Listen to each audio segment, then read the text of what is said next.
Vous les avez reconnus, ce sont les groupes B, les exclus du championnat du monde des rallyes. États-Unis, terre d'asile provisoire pour ces bannis qui veulent montrer qu'elles savent encore faire du beau spectacle. Ici, à Pikes Peak, Colorado, on les accueille volontiers sans armes. Au contraire, on leur fait les yeux doux, on se fait photographier avec leur pilote. Même si on ne comprend pas toujours comment une voiture peut être rapide sans un gros V8 dedans. Parce qu'ici, monsieur, on sait aller vite. Un V8, un châssis tubulaire monoplace, des ailerons, ce sont les Open Wheels qui, pendant 60 ans, ont dominé Pikes Peak. Pikes Peak, la plus célèbre course de côte au monde.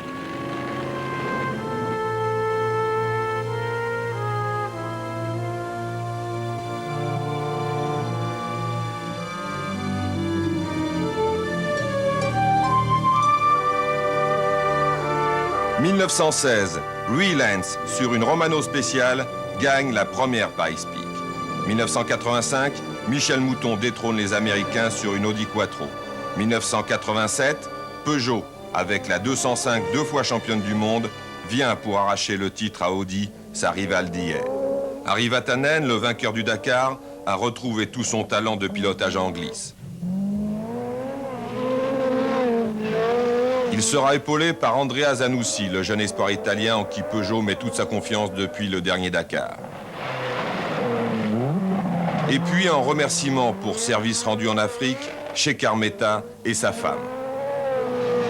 Mais durant les essais, on se rendra vite compte que les 205 manquent des appuis aérodynamiques nécessaires à une telle épreuve. Ce n'est pas la métro avec son V8 atmosphérique qui paraît dangereuse, surtout quand elle nous fait de telles figures. Ni la Volkswagen bimoteur qui manque encore de synchronisation. Ou la Mazda 323 4 roues motrices de Robbie Unser, fils de Bobby, vainqueur sur Audi en 1986.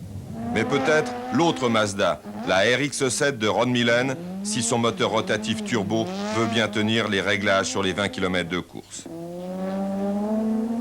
La Lancia d'Alessandrini ne paraît pas vraiment très dangereuse. Elle sort beaucoup trop souvent des trajectoires idéales pour être vraiment dans le coup.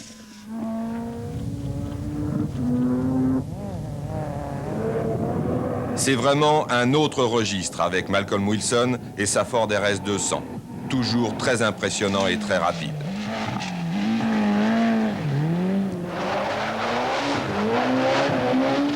L'Audi Quattro de Ole Anderson, beaucoup plus à l'aise sur un circuit de rallycross que sur cette piste qui côtoie le vide.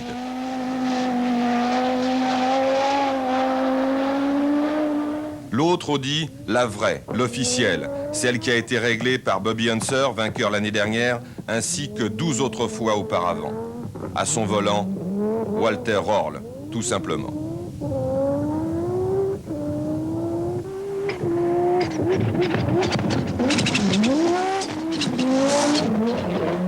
Chez Peugeot, pour contrer la suprématie de Röhrl aux essais, on innove.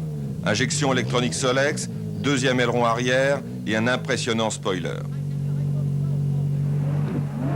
Chez Michelin, pas trop de problèmes, on équipe indifféremment les deux écuries. Pikes Peak, la seconde plus vieille course américaine. Celle qu'on appelle la course vers les nuages draine tous les ans des milliers de spectateurs qui ont passé la nuit entre deux rochers. On y vient pour faire la fête entre copains, pour boire de la bière, enfin, pour être américain. Un dénivelé de 1500 mètres. Les moteurs perdront de 10 à 20% de leur puissance entre le départ et l'arrivée, et 159 virages attendent les concurrents.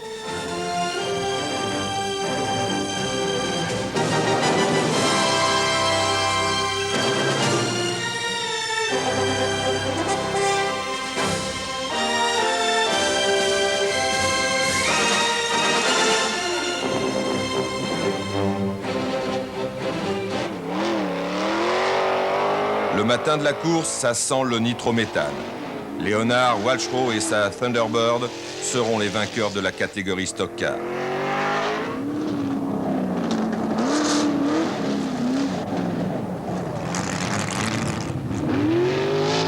Bill Brister sauvera l'honneur des Open Wheels en se classant 5e au scratch. Catégorie rallye, chez Carmetta, un seul aileron et 4e au scratch. Andrea Zanussi, avec lui un imposant aileron arrière, terminera 3e.